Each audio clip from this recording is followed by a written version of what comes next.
Well, that's the wrong damn intro. Who the hell's running this program? Send hate mail to Steel Dad. Yeah, send hate mail to Steel Dad. Everybody else does. Welcome in, everybody. It's the SCB Steelers Podcast presented by DEK Roofing Incorporated of South Florida. And just to my family down there, hey, the fine Dolphins, they gave it a good effort there against the Buffalo Bills, and it's nothing to be ashamed of. But you're now like us and have nothing to play for. In any case, welcome everybody that's in on the live show. Welcome everybody that will be tuning in later to either watch or listen in on your audio of choice. My understanding is that we're not going to have Ben tonight. Apparently, he is prepping for a vacation. A very well-deserved vacation. He puts in a lot of time and energy, and he said he wasn't going to be here. Do not be surprised if he pops in, because chances are what he's going to do is he'll start watching. He'll get pissed off by something that somebody says, and he'll have to get his 2 cents in. So if he really doesn't show, then more power to him. But that's just a gut feeling. So look, we'll get to Matt Canada here in a second. We know that's the big topic of conversation already this week, and obviously we'll cover that. But also we want to start diving into our free agent stuff too, because the Steelers have a lot of free agents. There's a lot of guys that probably worthy of coming back if they can get the right deals. Some guys that so long you're never going to play in the black and gold again, all that kind of stuff. And so we're going to tackle all that stuff tonight. And welcome again, everybody. And holy shit, Mr. Holman himself, the Hall of Famer, is here. And he is drinking a little bit of the Bradshaw Rye. I love it. I haven't tried it yet. I've got my original right here, but I don't have the rye yet. So damn it all, I'm gonna have to try that. It has a white label. What's that? The rye has a white label. The regular has a black label. It's a really nice looking bottle for sure. By the way, tonight I have gone with a little bit of Woodford Reserve this evening. Nice. The official bourbon of the Kentucky Derby. That's right. It's not a mint julep, but nevertheless. Going with that tonight, and then I've got a couple of Two-Hearted experimental ales in the back waiting for me. So, cheers, everyone.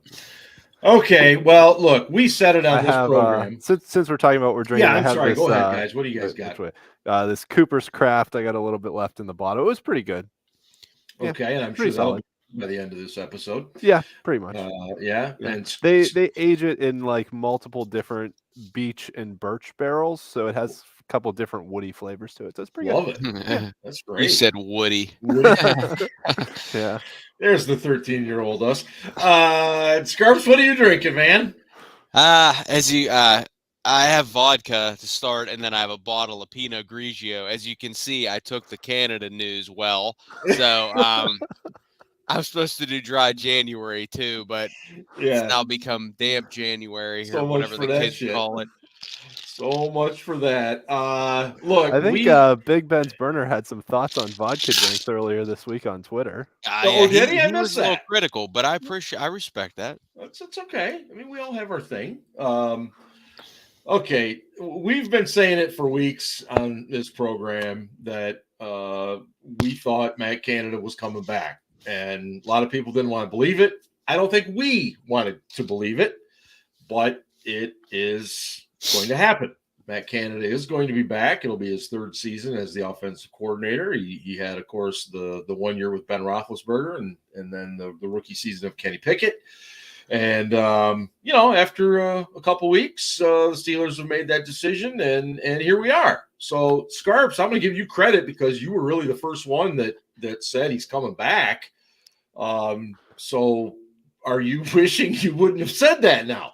Boy, do I hate myself even more than I usually do. I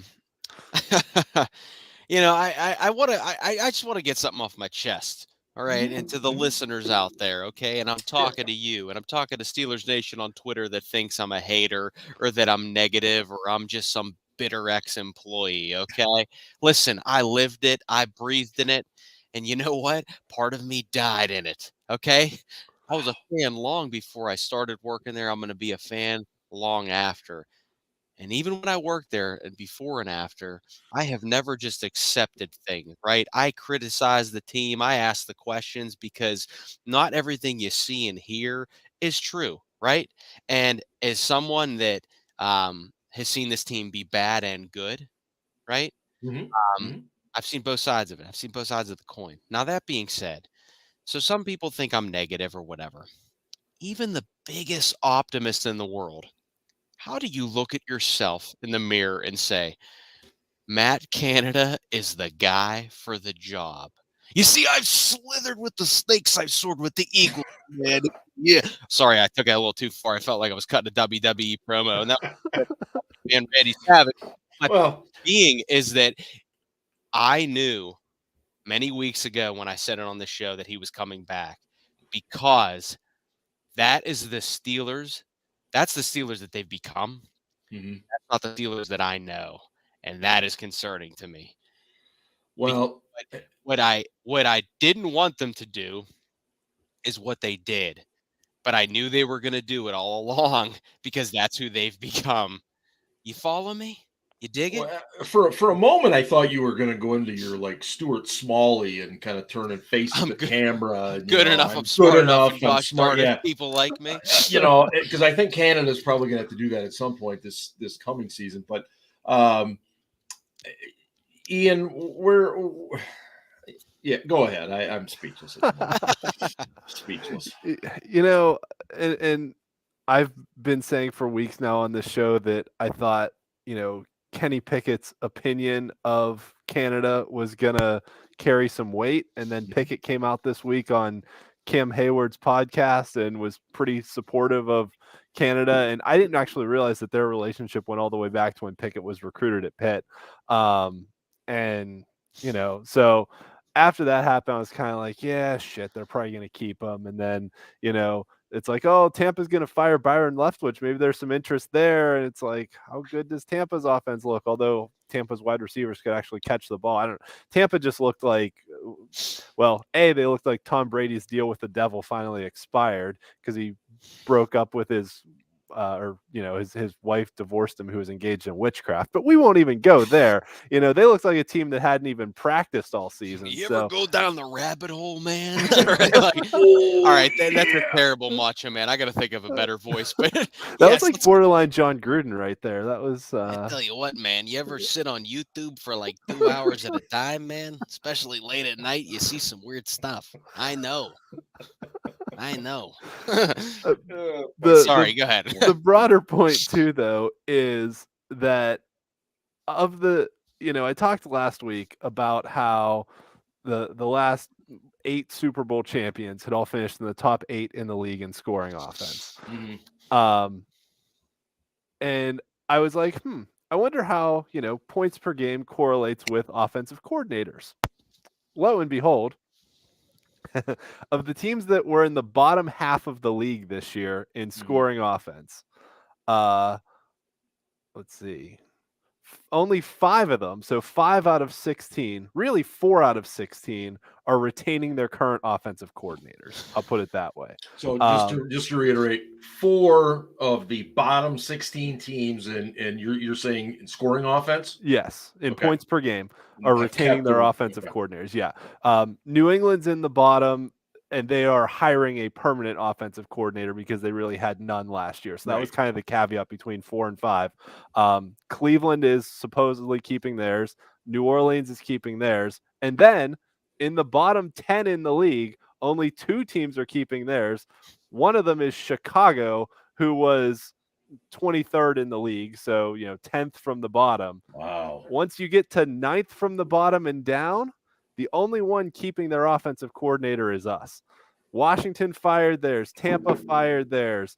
The Rams fired theirs. Tennessee fired theirs. The Jets fired theirs. Houston fired their head coach after the season. So I'm assuming whoever comes in is going to bring in a whole new staff. And the bottom two, Indy and Denver, fired their head coach during the season. So I'm assuming whatever head coach gets hired is going to bring in a whole new staff there as well. So of the bottom 9 in the league in scoring offense, we are the only one that's going to keep their offensive coordinator from last year to this year. So it's frustrating, and it's not the trend league-wide. Offensive coordinator is a position that always sees high turnover because if you're successful, some team's going to try and poach you to be their next head coach. But nevertheless, sticking with Canada for a third season after we averaged 20 points a game last year and 18 points a game this year is just insane. Or maybe it was 21 and 19. Whatever it was, we were at the bottom of the league both years, and it's just crazy. I mean, I don't know. There's got to be something more than this high school offense that we can put out there on the field. The Burner asks a really good question. Does he think the Steelers, did their due diligence, or were they bringing him back no matter what? I think they were leaning heavily towards bringing him back. I think there was an element of we need to see something in the second half of the season, and I think they saw enough. So I would lean towards they were planning to bring him back. I get the feeling Mike Tomlin believes we're going to upgrade the offensive line a little bit. We're going to maybe add a receiver or two here. We still don't know what Calvin Austin. We have no idea what he's going to be. None. In another year of Kenny Pickett and hopefully a healthy Najee Harris and to start the season out. And I think that's what he's banking on. So, I think for the most part, they were planning to bring him back. Plus, don't forget, he's under contract for another year. And that's a huge part. So maybe the owner's a little cheap and doesn't like to pay people not to do a job. But they pay players to go away. Joe Schobert, they're still paying him. Yeah. There's plenty of other guys that they've paid players to go. I'm sure Roethlisberger's still making money somehow. I talked about, I said, look in the mirror earlier. And I say that because for once I posted on Twitter and most people agreed with me, which is good. But there were still the naysayers that somehow believe that, when we've talked about this on the show, and Ben, who's not even joining us because he's too cool for us anymore. Cool. But we talked about it on the show that basically you got to score 27 points a game to really contend in this league. Okay. The Steelers averaged 18.1 per game this season. So they got to score another 9 points. Okay. Now, when I posted that on Twitter, I said, where are those 9 points coming from? And right away, people were just like, oh, well, DJ's not going to have 0 touchdowns next year. How many red zone field goals did we miss?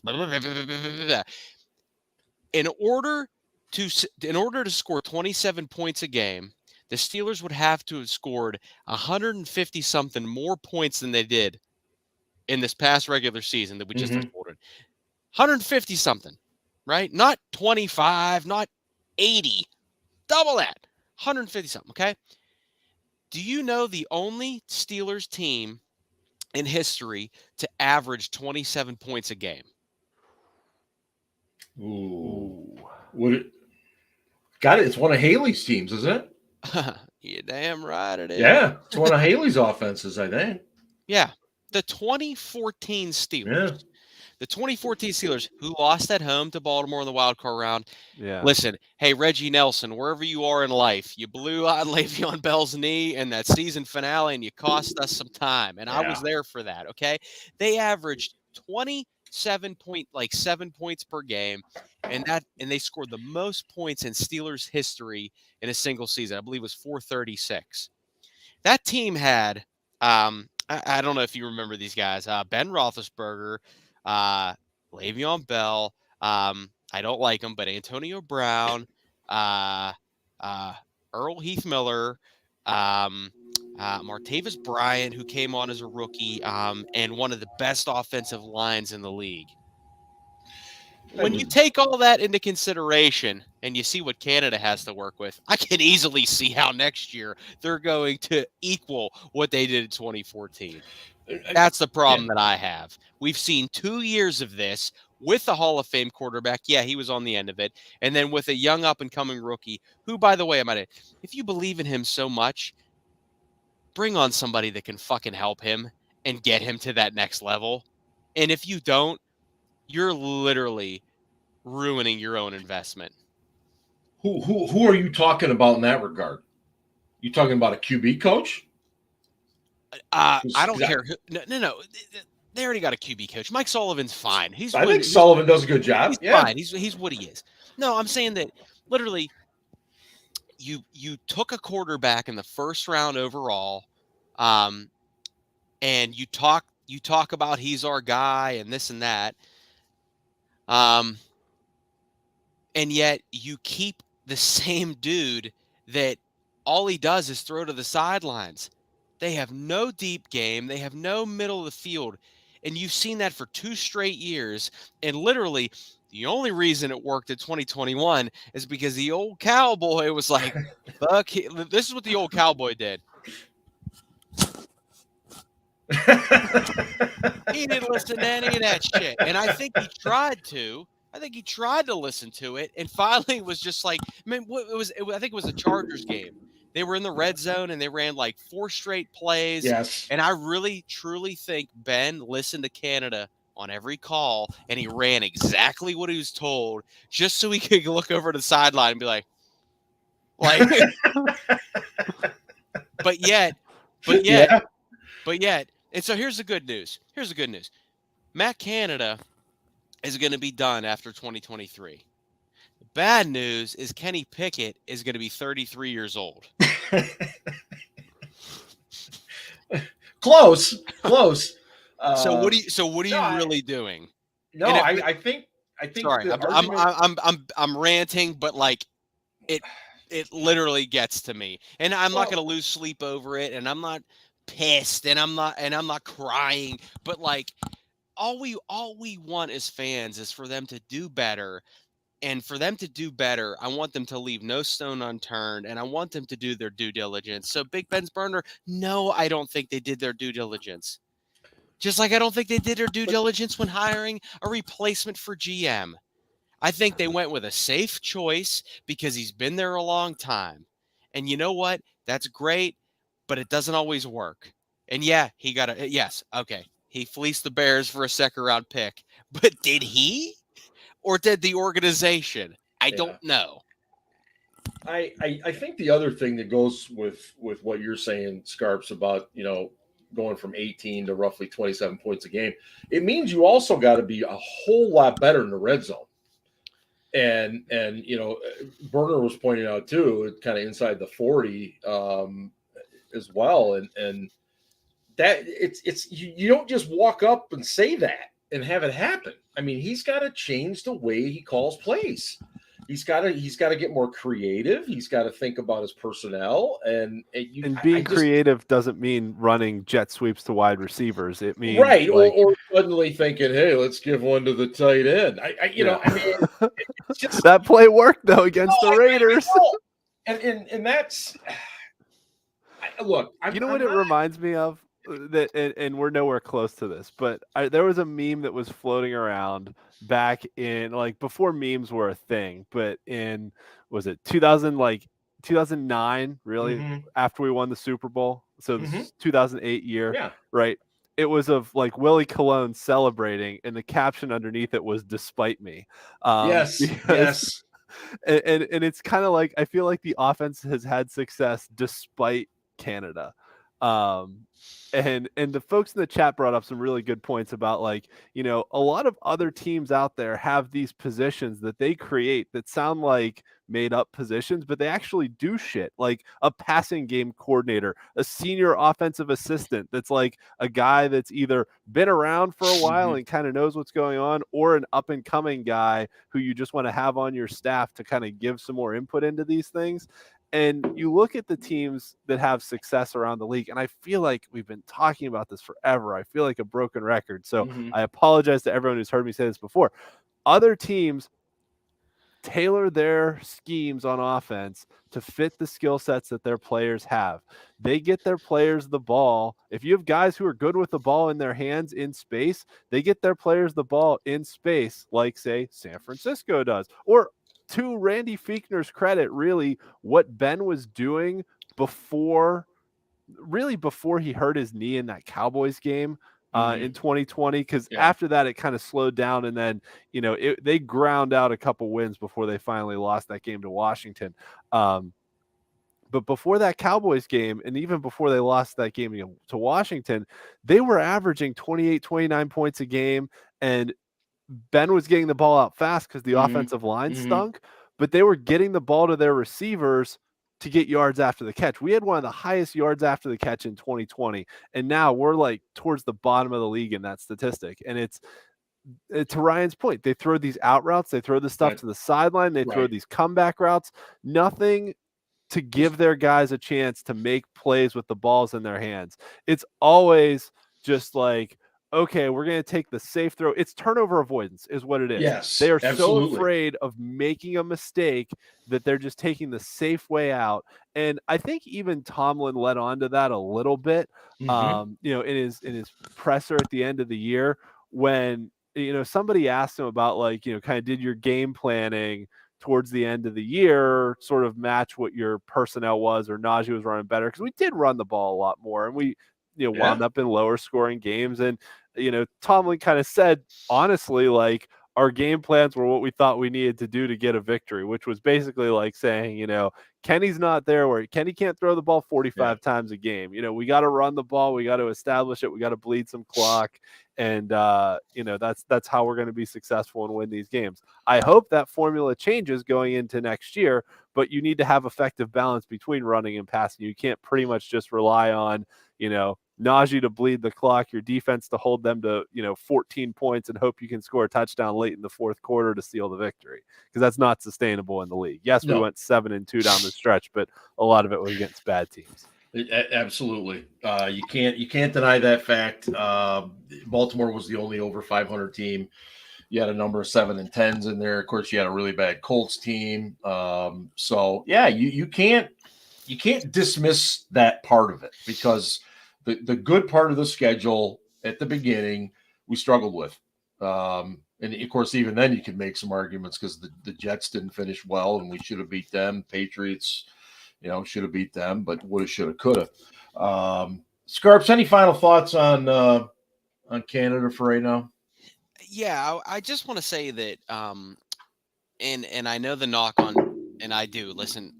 Todd Haley was very good to me. I had many moments with Todd that I cherish for life that I'll never divulge publicly. Just going to say, many not allowed to be on this program.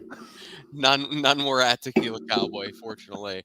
But the one knock on Todd was that he wasn't that great in the red zone. And if you go back and look, he wasn't terrible. He wasn't great. He was decent. But the one thing with Todd is that they had explosive plays. And even with Randy, they had explosive plays. I could probably name 5 off the top of my head under Todd that went for touchdowns outside that red zone. And you know what?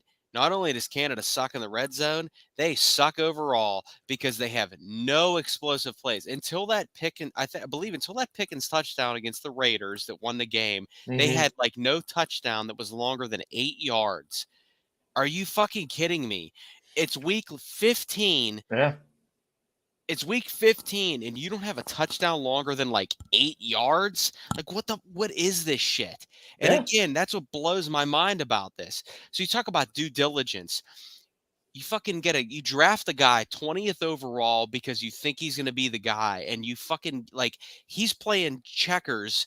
I'm sorry, he's playing chess, and his offensive coordinator's playing checkers. Like literally, you should be going full scorched earth trying to find someone that's going to put you in a position above all else. And they're just like, it is, this guy or whatever. And Joe Starkey, who's a columnist for the Post-Gazette, he's also on 93.7 The Fan.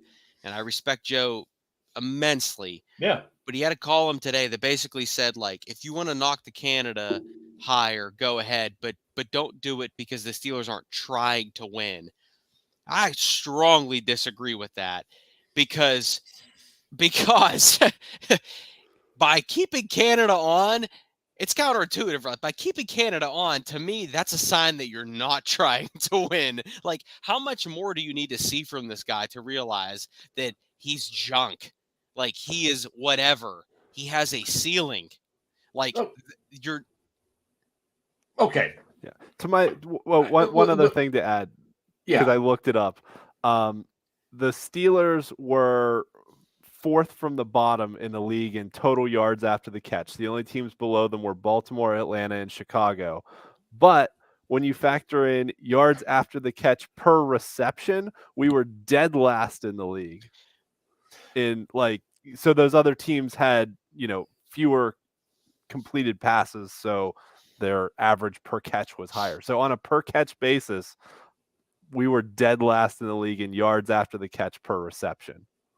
By a lot, like not by a little bit, by a lot, by significant amount. Yeah, by 0.4 of a yard per catch, like almost a half a yard per catch. And the Ravens have like no receivers. Yeah, right.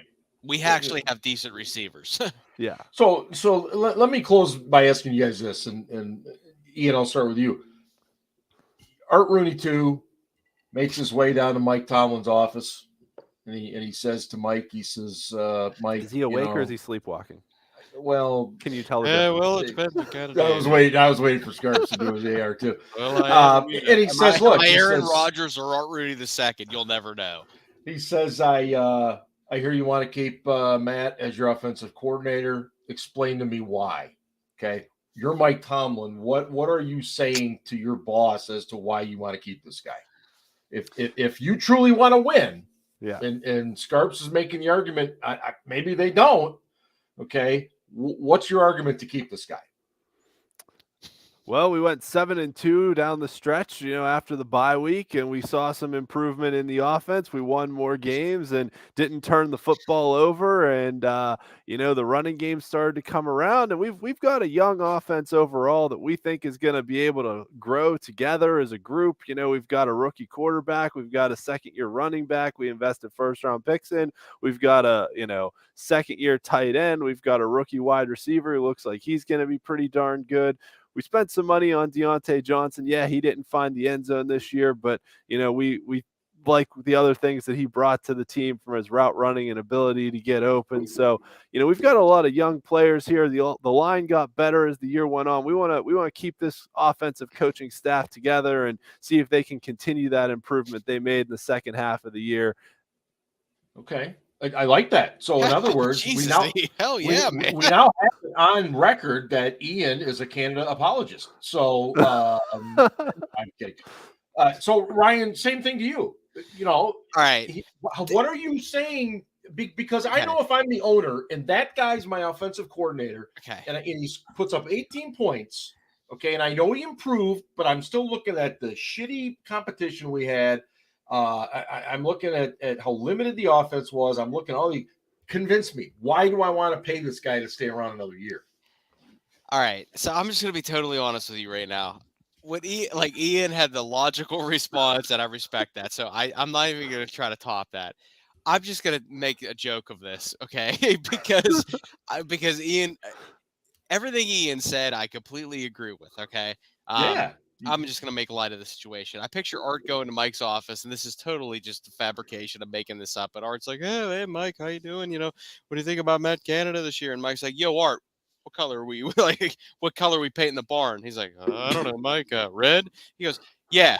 And Art's like, oh, okay, well, yeah, hey, Matt, you're back this year, Well, do you have red paint? You paint the barn red, yeah. No, we're going to paint the barn red. That sounds good. Is that with broad strokes? We got the wetted ass brush to do the trim, and that we got the rollers. No, truthfully, I don't know how you make a case for Matt Canada to stay, even with what Ian said. That was the And hardest devil's advocate approach. Yeah. Ben's burner was right. That was the Yes. hardest. I had to. no, and listen, and that's why by no means was I going to attack anything you said, because and I know Ben, who's not here, by the way, doesn't like when we agree on things, but I agree with you. Like, that was a great devil's advocate argument. But on the other hand, I literally don't know how you could. I don't know. And here's the other thing too. Like, yeah, I mean, it'll be 6 years since I left there, and yes, I know Art. Yes, I know Tomlin. And yes, I know Omar. I don't know what the dynamic is anymore. But I don't know how all three of those could have came together, and all three of them were like, yeah, this is our guy. So somebody in that trio is has that executive decision, and I'm assuming I know who it is. And neither here nor there, but to me, that is just not a bad, because I already know what's going to happen. They're going to suck on offense again next year. They're going to hover around 9-8, and we're going to have this same conversation. Listen, it's January 19th, 2023. It's 10:35 p.m. Eastern time, the good time zone. Let's talk about this a year from now and see where we are, because we're probably going to be saying the same shit that we should have gotten rid of them. We may be, and all I know is if I'm Art and I have that conversation with Mike tells me all those same things that Ian just said. I like you said, I can't argue with those things because they're fact. They are 1,000,000%. But what I can say is I can bring up the points per game. I can bring up the awful red zone. I can bring up questionable play calls. I can bring up play design. I mean, I can bring up a lot of things. And I think Mike would just simply say, look, those are things we're all working on as coaches, teams, whatever. And so at the end of the day, Art clearly said, okay, let's roll with it. And that's what they're going to do. So, we got what they should do, to be honest with you. Did you see Pickett's quote about like how he improved in his 2-minute drill? Well, he credited Brian Flores, didn't he? Yeah. They should make Brian Flores the offensive coordinator, because apparently he's doing more for Kenny Pickett than Matt Canada is. I saw. Did he give any context? Not really. I think he said that like he was always kind of angry after practice after their 2-minute drills, going up against the defense. And I guess Flores just kind of pulled him aside and was just like, hey, like, you're dinking and dunking and you're running yourself out of time. Like, you got to get a couple chunk plays here and there, and obviously, different side of the coin, right? Flores was on defense, but so he's trying to prevent those chunk plays from happening. But like, I don't know. It's hilarious to me. They should literally the fucking guy that the Steelers hired for. And listen, I'm fine with Brian Flores is a great defensive mind. He probably should still be a head coach. And you know what? He's probably going to. I think Flores is going to be the next head coach of the Cardinals. That's right. That's just me. Okay. Yep. But okay, Brian Flores is literally there because he's literally there for the senior defensive assistant / linebackers coach. Yeah. But he's also there because I bet you Mike Tomlin was like, this dude knows a lot of shit. I've worked with it or not. I've known about him, blah, blah, blah. This is a good move for both sides. Okay. Mm-hmm. And that's pretty much exactly what happened. Yeah. The senior defensive assistant / linebackers coach is fucking talking to the franchise quarterback about the things that he needs to do more than Canada Dry Ginger Ale. Well, what are we doing? What are we doing here? Is part of that though, because Flores. As you can see, I haven't partaken in Dry January. This is the first time. So just let me go. But I'm just saying, I get it. Christ, how many times I saw Todd Haley getting somebody's ass about something? Right. I don't want to say not so much Ben, but if it wasn't Ben, it was somebody on the first team where he was like, come on, make that block or come on, you got to run this way. Like that. Those are the things that matter. But don't you think Flores gets a little bit of leeway, though? The fact that, I mean, he won titles in New England, plus he's been a head coach. I mean, if he's going to pull a guy aside, I don't find a problem with it. I mean, it's different if the assistant wide receivers coach pulls my quarterback aside and says the same thing. I don't have a problem with it, but I'll tell you this: when that story comes up before any other story does, or that his story about Canada is like, oh yeah, he's a good guy. Like, we get along well. We have good communication. But the thing you take away from that conversation is that, oh yeah, Brian Flores is the guy that told me in the 2-minute drill that I need to do this, this, and that. That's the problem. That's called self-scouting. Self-scouting. Hey, real quick, just remember that we're part of the Pigskin Podcast Network and proudly sponsored by DraftKings Sportsbook.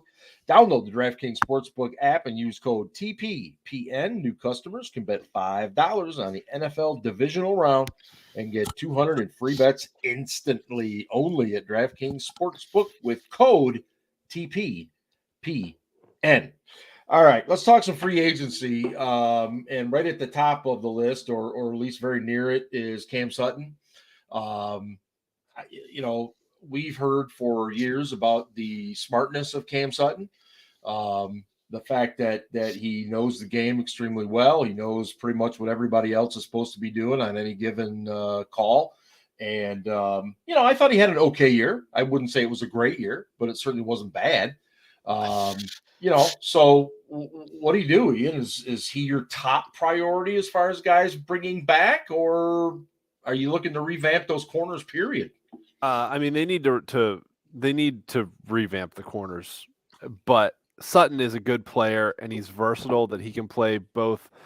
He's a really good cover guy in the slot. He doesn't have that Mike Hilton crash the run game tackling ability, but he's a good cover guy in the slot, and he can hold his own on the outside.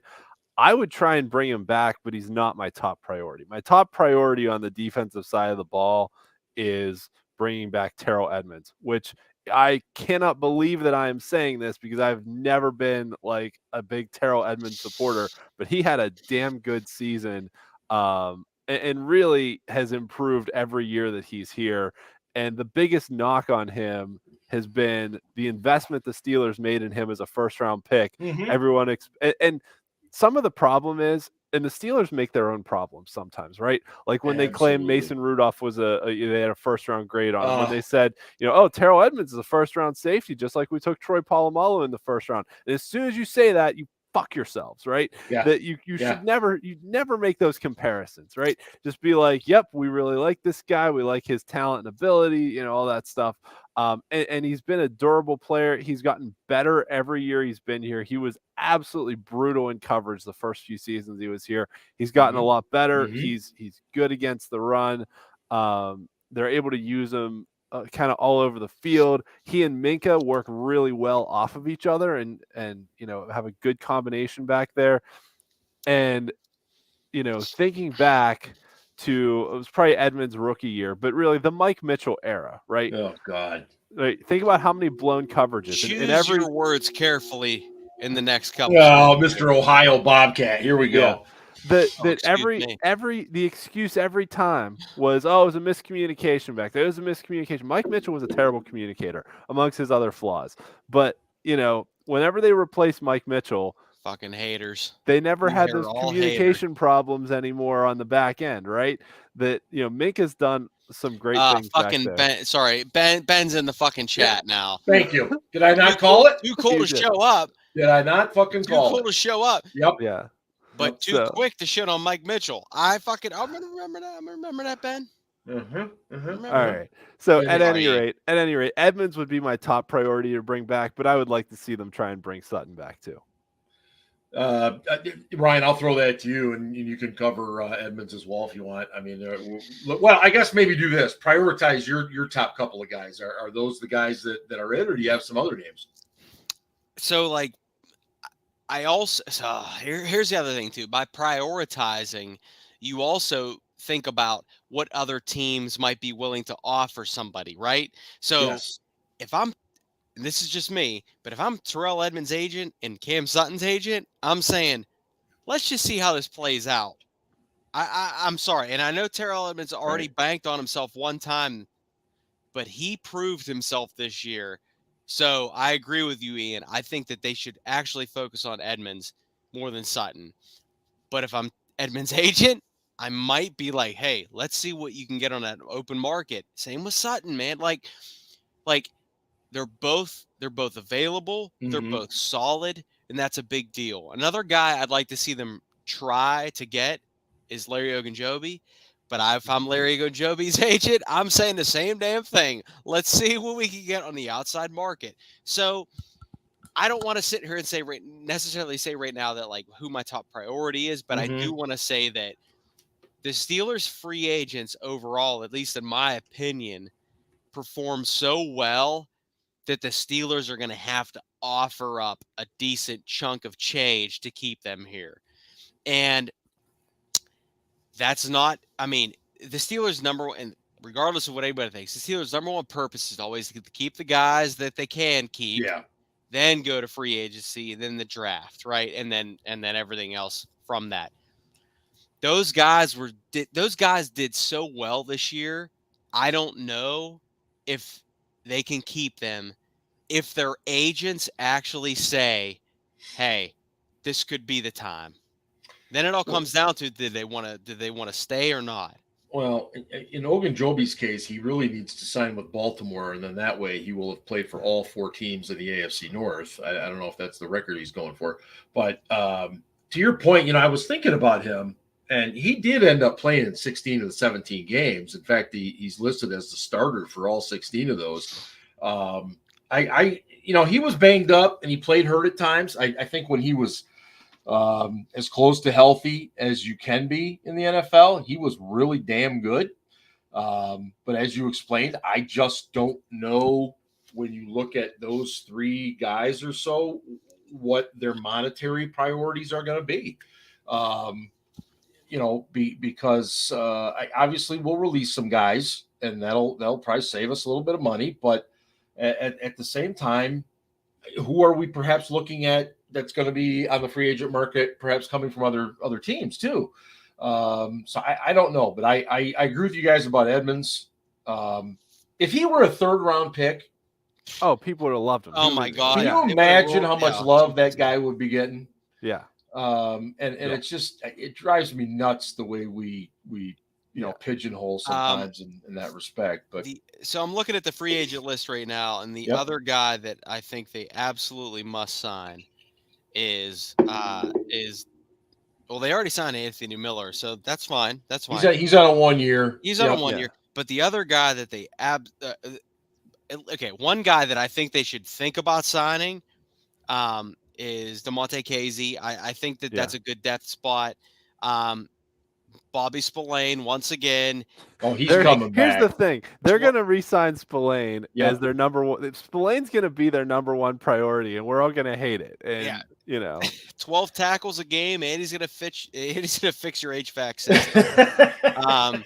And then the other guy that they absolutely need to sign, and you know what? I'm going to bump this guy to the top of my list of priorities, and that's Devin Bush. Oh, for God's sake. Because this guy wants to play for a coach that played in the NFL, even though his former defensive coordinator played in the NFL, his linebackers coach played in the NFL, his current defensive coordinator has 20 years of experience in the league. His other senior defensive assistant is Brian Flores, who's the most coveted defensive coordinator interview out there.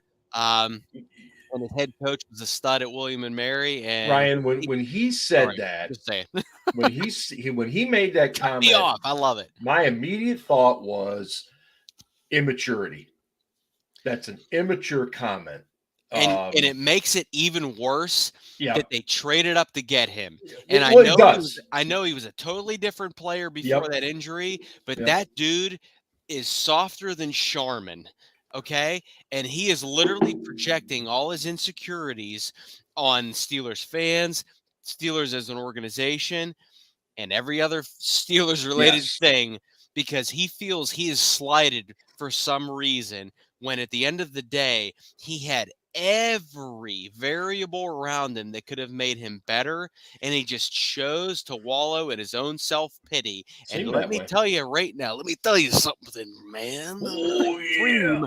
always rises to the I don't have any cream, but that's another Macho Man impression that's terrible. But yeah, like what are you doing? Oh my God, get that dude out of Pittsburgh as fast as possible. See, I thought Ryan was going to say the guy you must re-sign is Marcus Allen, because who's going to play the tunes in the locker room if Marcus Allen is gone? We'll get to him. Listen, the Steelers need to sign some like. Well, Burner asked, old what did guy. he mean by that? And don't feel dumb asking. I think the immaturity piece. I mean, he was basically saying, "Oh man, I want to go play for a head coach that played in the league." To me, that's like, well, that's so stupid. There's so many great coaches that never even played in college. Big Ben Burner, if in the chat, clarify what you mean, because I'm not sure. But yeah, like no, that's what he's saying. He's asking about what did Bush mean by that comment. Yeah. Oh, my bad. Sorry, Big Ben's Burner. My bad, dude. Yeah. Like. I mean, and also, but he was watching the Jacksonville game, and Doug Peterson. He also tweeted it. Player. Yeah. He tweeted it, and I'm sitting there thinking, like, Brandon Staley didn't play in the NFL, nor should he be an NFL head coach. Well, yeah, I said it, but I'm like, you're gonna fucking die on the Doug Peterson hill. And I'm not saying, listen, I'm not saying Doug Peterson's a bad coach. I'm not saying, but like Doug Peterson has like 500 career attempts, which is no slouch, but like it's more than I have. But no disrespect, like I've never met Doug Peterson, but like I met Mike Tomlin. And Mike Tomlin is a cool ass dude. Like you need, once again, how much do you need to get motivated as a professional athlete? Like it's so bizarre. Like that dude, like. And even last year, when he tweeted that video of the cat getting thrown off like the shit, and people were like, "Oh, he didn't know what he was doing." If you thought that then, how do you think about him now? And then I mean, God bless his dad, who went on like talk show, who went on like 93.7 The Fan, and was like, you don't know what my son is doing. Like you don't know what the assignments are. It's like your son can't tackle anymore. Do I really need and also too, my dad stopped fighting my battles when I was like 10, maybe even younger. Like my dad's like, you stand up for yourself. Like, what the hell, you know what I mean? Like, the fuck? Like, anyway, it's just such a bizarre story. And Jennifer mentioned that Spillane apparently is engaged to a teacher. So obviously Spillane, picks very, very good, wise people to spend the rest of his life with. So good for him. And maybe he will come a little cheaper. I could get behind signing Spillane to a like $2.5 million a year contract, which is kind of what they gave like Miles Killebrew as like a special teams guy, right? Right. Under $3 million a year, give or take, for 2 years as a backup inside linebacker, but don't make him your starter, right? My fear is that they're going to be like, oh yeah, we're going to re-sign Spillane. It's going to be Bobby Spillane and Miles Jack are going to be our starters. Maybe we'll mix in some Mark Robinson and, just go from there. And that's my fear with the inside linebacker. As it sits right now, that's it. I mean, obviously we still have free agency in the draft. Miles Jack, they owe him money. Yeah, Miles Jack, they owe like $8 million. I think he's back. I think he just got banged up. Yeah, Jack has an $8 million salary next year. Yeah, so they could save that if they cut him, or they could, just pay him and take the $11 million cap hit from playing. Actually, honestly, if it's me, I would try and sign Miles Jack to an extension for like a couple more years. He's only 28. He's only 28 years old. See if you can spread that money out for a few more years on the cap, and sign him to like add 2 or 3 more years, 2 years onto that deal. Sign him through his age 30 season. I wouldn't mind Miles Jack being back. He was our leading tackler. Had 104 tackles last year. He's only 27 years old. I'm fine with Jack coming back. My fear is the other position. Miles Jack is only like 1 year old and Kenny Pickett. Oh my God. Is that crazy? Yeah. Seems like Miles has been in the league a long time. Yeah. Derek But Watt. my- What do you do with okay. Derek Watt? Sorry, Ian. That was I cut you off. I apologize. No, you're I'm fine. sorry. You're I thought fine. you were finished. No, I am. I was just gonna say my fear is that they are like, oh yeah, we're gonna re-sign Spillane to start next to Jack, and maybe we'll mix in Mark Robinson and we're good at inside linebacker. It's like, Yeah. to me, Robinson is right now a younger, more raw Vince Williams, right? That he can fly to the ball in the run game, but he has a lot to learn about the position as far as defending the pass. And I don't, Vince Williams was never that guy in pass coverage. Love Vince Williams, for a 6th-round pick, he was awesome. And Mark Robinson's, I'll say, starting on that trajectory. I'm not saying Mark Robinson is Vince Williams, but he has that potential. I think that's kind of his ceiling as a player is Vince Williams. And if we get Vince Williams out of Mark Robinson, I'll be absolutely thrilled. Yeah, I would take that. But yeah, it's one of those things where he still has a lot to learn about the position. Yeah. So I would prefer to see them either sign a guy or draft some more depth at the inside linebacker position. And by sign a guy, I don't mean Robert Spillane. I mean sign a guy that can actually like cover running backs and tight ends. He's coming back, man. I know he's coming back. He's coming back. Yeah. Okay, Derek Watt. Yeah, Derek Watt. He signed for a very hefty number when he came over here. He was basically never used on offense. This season, I think he had more touches this season than he did in the previous 2-3 years combined. Had more touchdowns than Deontay Johnson. Yeah, yes, he did. And what is he, 30? Yeah, something like that. I think he's close to 30 now. I mean, what do you do with him? He is 30, yeah. So I guess number one, does he want to come back? Yeah. That's part of it. But if you can get him, Claude said $4 million too high. I agree with that. If you can get him at the right number, then bring him back. He's a good leader, good special teams guy. Can do some things. Yeah. Yeah, if they can get him at a reasonable number, I don't have a problem with him coming back, especially if it helps keep TJ happy. But what at the time they signed him, they made him like the 2nd highest paid fullback in the league. Yeah. And never used him, which was just stupid. So if they signed him at a reasonable number, I'm also of the opinion that there's no such thing as a bad 1-year deal because you're out of it after a year. Yeah. So done. Sign him to a 1-year deal and whatever. Yeah. What about go ahead, Ryan. Any thoughts? No, it was like probably like a month ago, like I saw him at like the Giant Eagle, and I knew it was him. Yeah. And like I don't think he knew who I thought he was, right? Like because he's a fullback, like he doesn't know, right. like, and I was like, what's up, man? He's like, hey, how you doing? Like it's just like it's just like a cordial thing, and like I obviously didn't work with him, but like he was there with his family. Like I didn't make a big deal out of it, but like the first thing I thought of was like, this dude's a fucking horse, man. Like he's big, like, and I was like, I know, like, and like Jess is with me, and she's like, who are you talking to? I was like, it's fucking Derek Watt over there. I'm like, the inner yins are in me. He's like, it's fucking Derek Watt. She's like, who? I was like, that's fucking TJ Watt and JJ Watt's brother. Like she's like, does he play? I was like, sometimes, like, and I sit there and think like the dude is valuable on special teams. Like, the dude, he's a fucking house, man. Like, and then like he had a rushing touchdown and a receiving touchdown this year. Yes.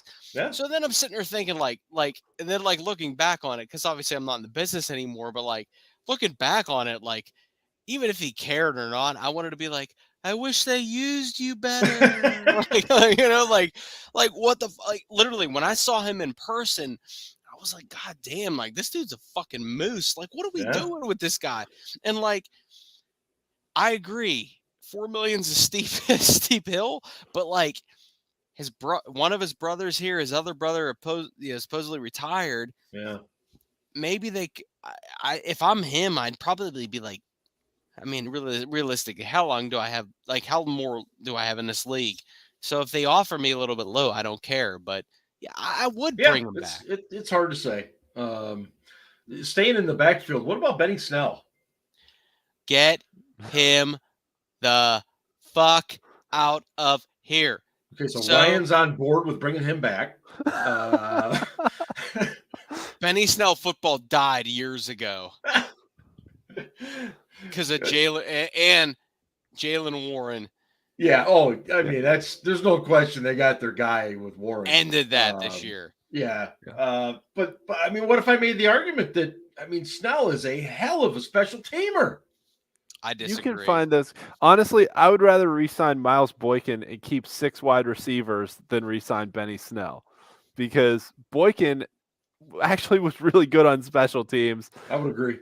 And, they used him in the stupidest way possible on offense, which, that was the other, getting back to fucking Matt Canada, right? Oh, you just look at the personnel and you know what they're going to do. It's like, oh, Deontay and George Pickens are on the sidelines. They got Miles Boykin and Gunnar Olszewski in the game. They're running the ball. Gee, wonder what they're doing. Yeah, I know, right? It's like, there go Boykin and Olszewski off the field, and here come Pickens and Deontay back. Oh, no, it's going to be a pass play now, So yeah, but no, Boykin did some good things. He was a willing blocker on offense. He was a good special teams player. And no, I would much rather bring Boykin back than Snell if I had to pick one of the two. And really, Snell doesn't do what we need on offense. That Warren does enough across the board that if Najee got hurt, Warren could start a game for you. Absolutely. But what we really need on offense are home run hitters, guys who can make big plays. Benny Snell is not that guy. Benny Snell is your 3 yards in a cloud of dust kind of guy. Mm-hmm. Benny Snell would have been a great running back in 1965 when, it was running out of the, not even the wing tee, running out of the pro set, and could just go bang it up in there for 3 yards every play, get 35 carries a game. And, Benny Snell would have been great in that era. Same with Spillane. He's in the wrong era. Yeah. In this era now, where you need big explosive plays to make things happen, he ain't it. When you need running backs who can catch the ball out of the backfield, he ain't it. So no, that's what they need to find this offseason on offense. And I don't care where they find it, if it's in the 6th round of the draft, if it's in free agency, if it's wherever. They need guys that can make explosive plays on offense. They need an offensive line, they need a left tackle, and they need guys who can make explosive plays. That's the 2 biggest needs on offense. And I don't care if it's wide receiver, running back, whatever. Yeah. Those are the 2 needs. Zach Gentry. He's an unrestricted free agent. He is. Scarps, what do you think? I'll let Ryan take this one first. Fine with it at the right price. Yep. And I will publicly apologize on the show. I thought that Connor Hayward pick was for charity. And I think he's pretty solid. And I do think that Connor Hayward will eventually be the Steelers. What do the kids say? TE2. So, but Gentry is he. Listen, I respect any player that goes from multiple position to position. He is a solid blocking tight end, and I know this is wishful thinking, but to me, he's a guy. Here's a guy. Here's a guy. Here's a guy. I knew it was coming. Yeah. Here's a guy. Here's a guy that they could potentially use so let's say Derek Watt doesn't come back, but Matt Canada isn't that creative. So what the fuck am I thinking? But Zach Gentry could be that like Patrick Ricard is for the Ravens. And I'm not saying he's going to be as effective or as good, right? But, and hey, listen, Greg Roman was let go earlier today by the Ravens. And I would have not wanted to have the job that Greg Roman had, because that dude was trying to play football from the fucking 50s and 60s in the 2020s. And I don't necessarily think he did a bad job. I just think it was just it's just not the right fit. Anyway, my point is, yes, bring back Gentry. He's a good blocking tight end, and if you don't retain Derek Watt, I think he can fill in for those roles. Okay. Ian, what do you think about Gentry? I spent 2 years on this show just absolutely shitting on Zach Gentry, but he has worked really hard and turned himself into a decent player. Yep. He's the best blocking tight end on the team. And he's never going to give you much in the passing game. He's not even Matt Spaeth good in the passing game. Spaeth had a couple really nice games when Heath Miller was injured a few times. Great. Matt Spaeth, I know he pissed on the side of McFadden's with Jeff Reed one time, but like Matt Spaeth, all-time good dudes team. Just wanted to say that. Great dude. I love Matt Spaeth. Yeah. So yeah, no, I would. You could bring Gentry back on a veteran minimum contract, and I'd be fine. 1-year deal, I'd be fine with it. And I think Mike. All right, let me get my thoughts together here. My struggle with Connor Hayward being the TE2 is that guy's usually somebody who can block a bit more, and I don't know if Hayward's really that blocking guy. He's almost like a big slot kind of. Like that, he's got a little more agility than a normal not a good end. inline blocker. He's not a great route runner, but he's got like these really good hands for some reason. That like the catch he made against the Browns over the middle, I'm like, how does a tight end catch that ball? Yeah, the TD he caught against the Falcons was a great catch. Exactly. So it's I think I'm. If we can bring Gentry back, I'm comfortable next year with our 3 tight ends of Freiermuth, Gentry, and Hayward. And I'm like, I'm okay there. We don't need to do anything else in that position. So yeah, if you bring Gentry back at a relatively minimum contract, that's fine. I want to before we go back to the free agent stuff. I've seen this brought up a couple of different times, actually by a couple of the Steelers beat guys. We've talked about the left side of the offensive line, and I've seen it suggested that Dan Moore maybe kicked down to challenge Dotson at left guard. Okay. Personally, I do not see it. I do not see Dan Moore as a guard.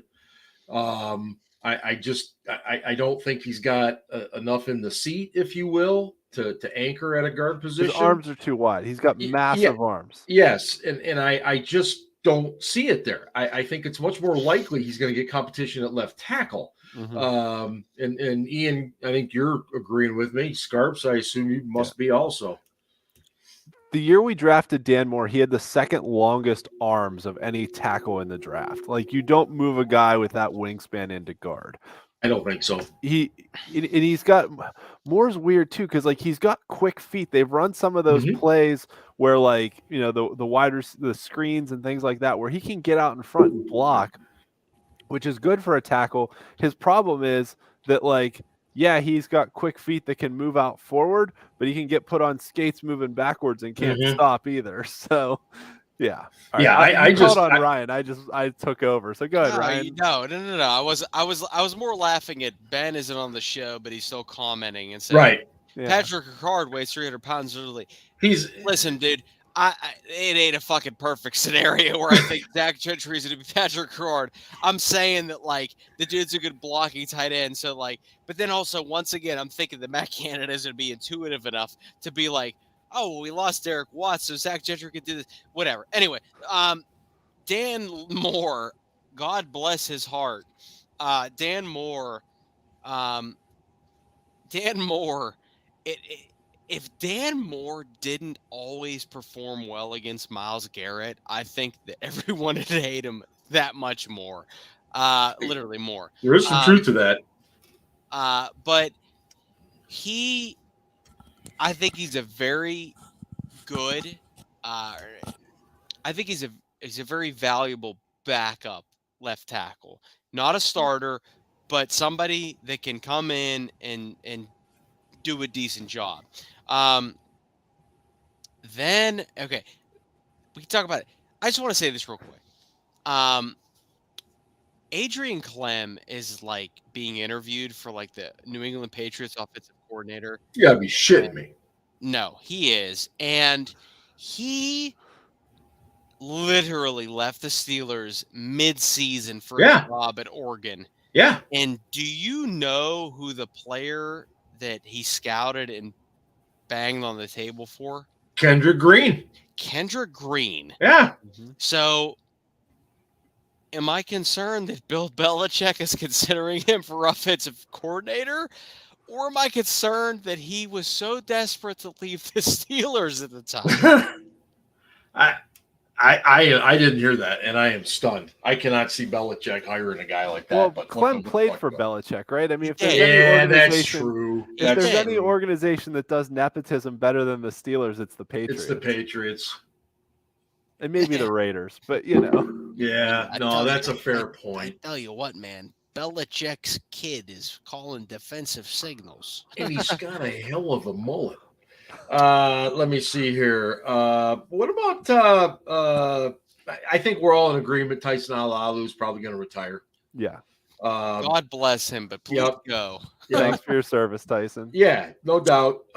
What about Chris Wormley? He's going to be coming off an ACL. Nope. Bye. See ya. See you later. I agree.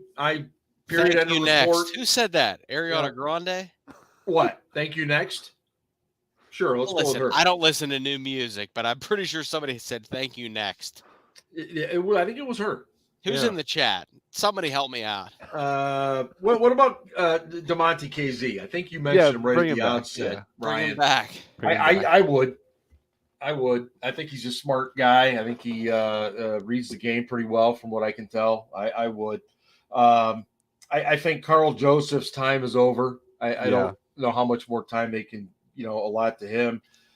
Jesse Davis, Trenton Scott on the offensive line. Both gone. Yeah. Yeah. Mason Rudolph, likely the starter for us next year. No, I'm kidding. That dude had to have moved already out of Pittsburgh by now, right? I mean, he's got to be gone. I'm going to tell you this. Back to South Carolina or wherever. If I was him, I wouldn't in case they get rid of Mitch. You think they'd keep him on as a backup? I don't think he would want to stay. I don't think he would stay. Although he made a pretty nice, $4 million this year for never dressing for a game. Like, I wish someone would give me $4 million to stand there with a clipboard. That would be awesome. So my only question, it's not a question.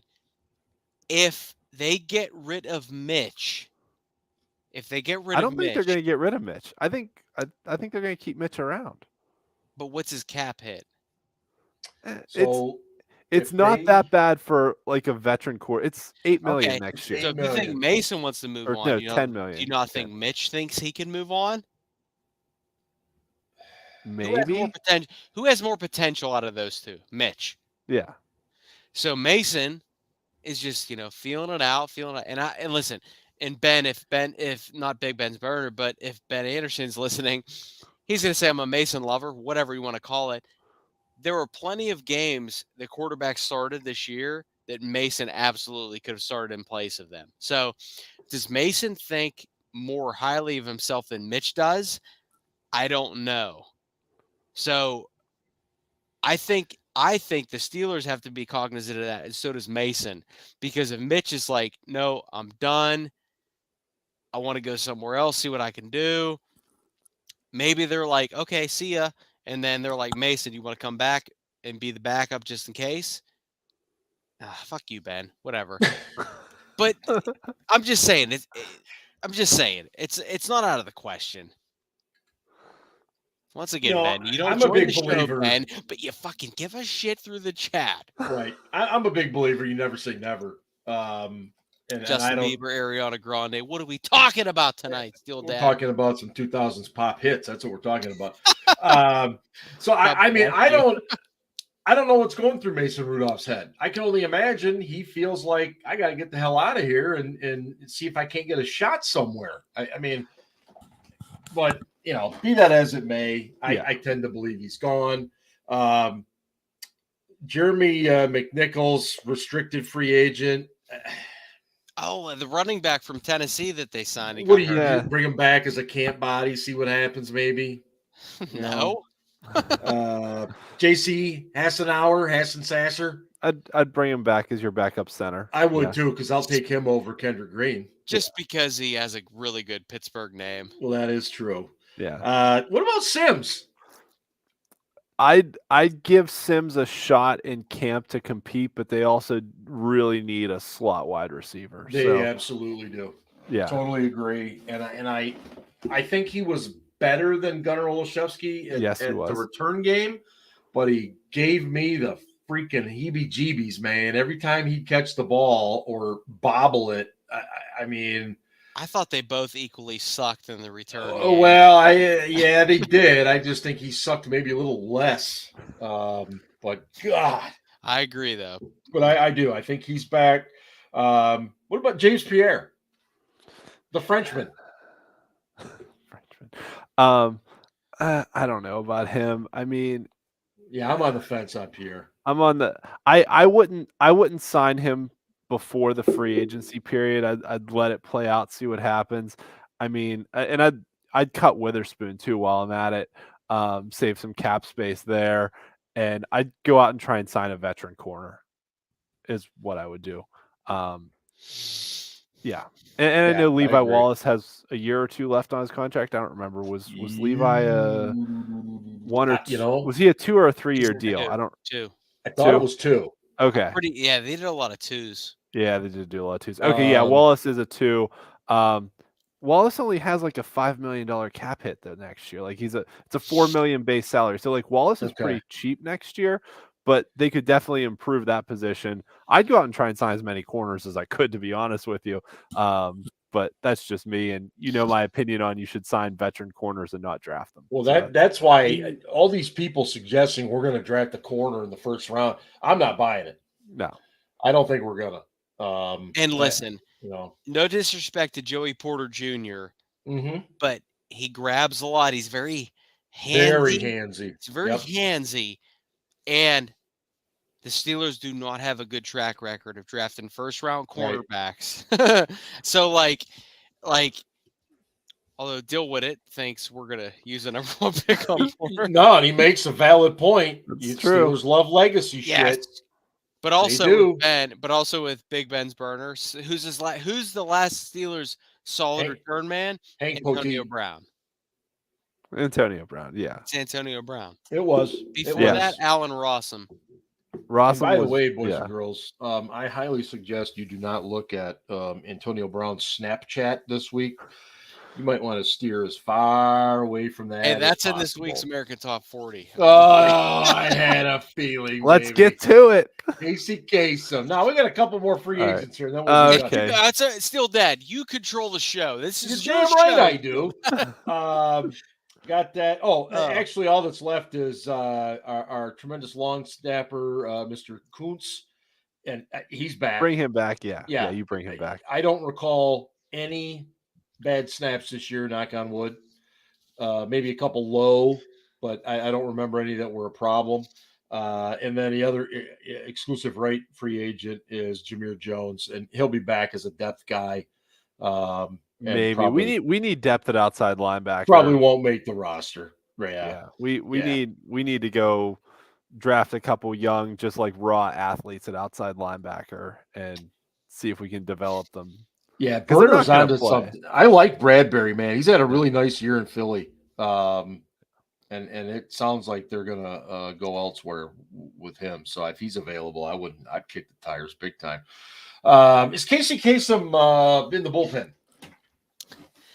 Yeah, he's available. Okay. All right.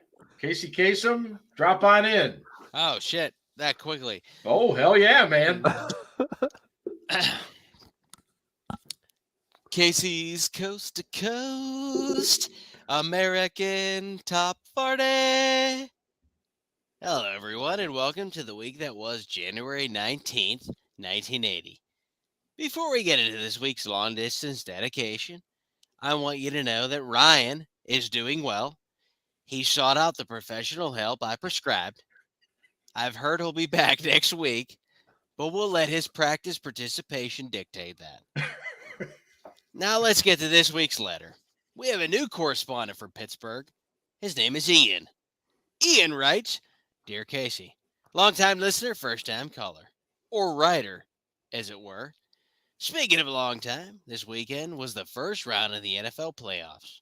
Did you know how long it's been since the Steelers made the playoffs or won a playoff game? It's been 6 years, Casey. 6 long years. That's the longest streak in playoff history since the late Franco Harris immaculately caught a deflected pass before it hit the ground and ran into the end zone.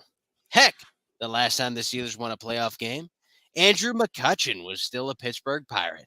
Now, Andrew McCutchen is back in Pittsburgh. Well, we're bringing back our heroes from 2016.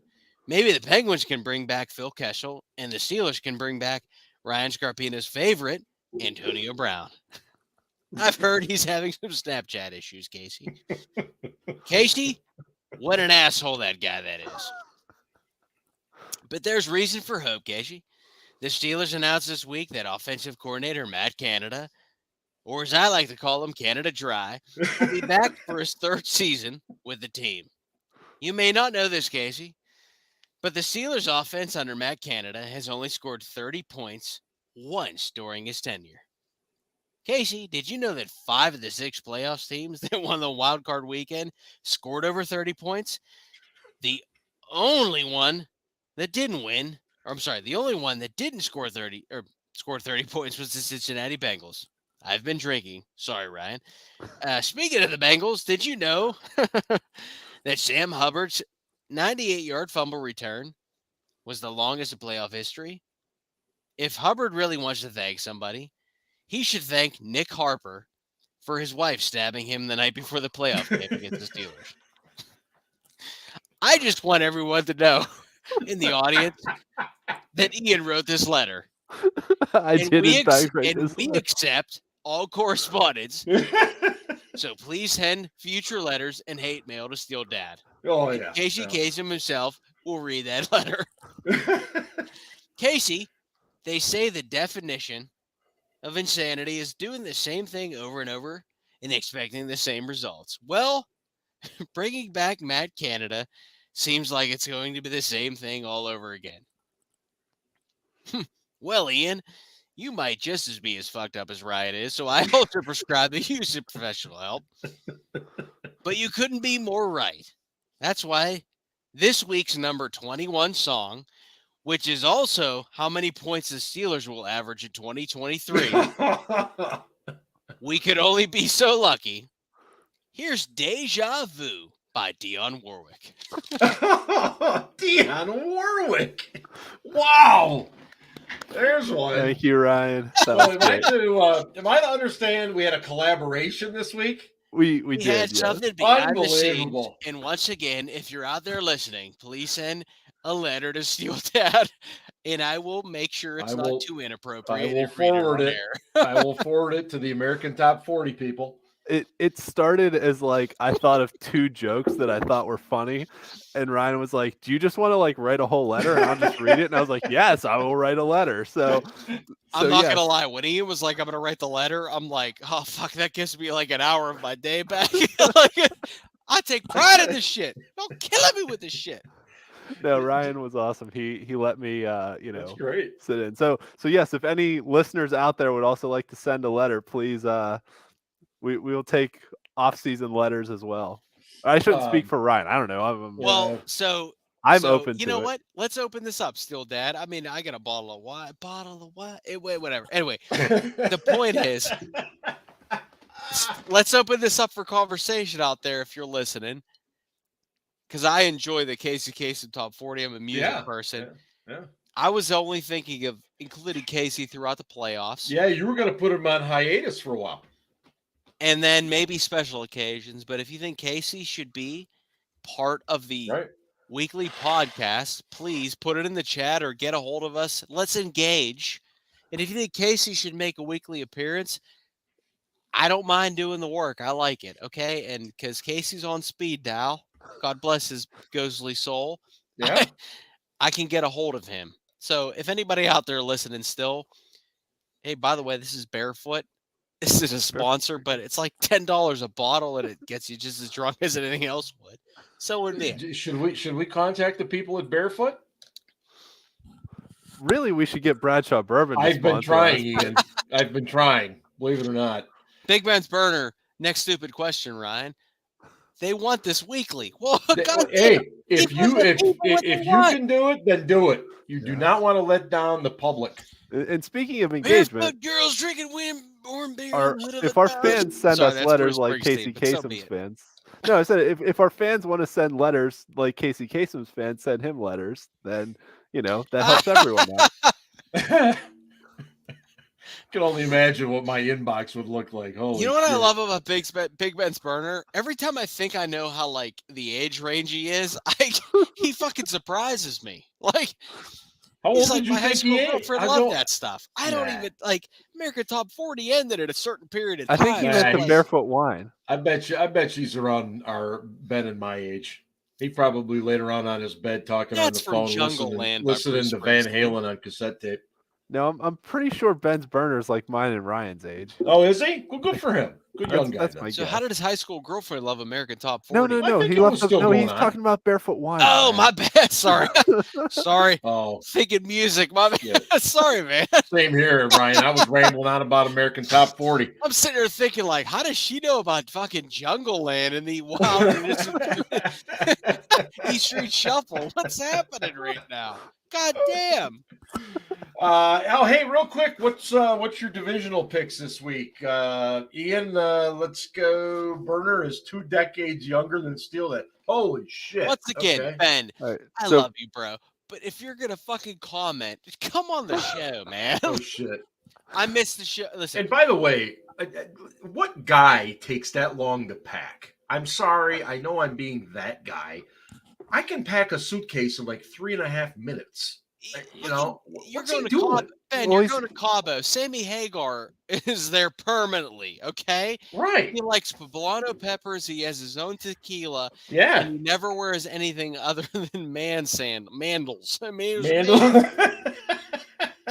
Well, let's not forget though, right? Ben's got to pack his full like Portland attire, right? He's got to get his Crocs. He's got to get his ripped up cargo shorts. Yeah. But no. Ben just admitted publicly he's doing laundry. That's tremendous. He skipped the show to do laundry. I thought I was bad. No, but he's also got to get like his Sorry. No, he's got to get like a plaid kind of an Eddie Vedder flannel. Flannel. Yeah, plaid Ben, flannel. Yeah. Ben shows up to Cabo in a long sleeve red and black flannel, black jean shorts, and high engineer boots. They start fucking rocking out to Even Flow, and everybody on the resort is like, "Who the fuck is this guy?" Yeah.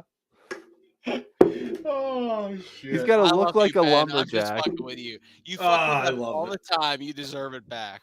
No. George is like Jimmy Buffett. No. It'd be like Jimmy Buffett of the Great Northwest. Yeah.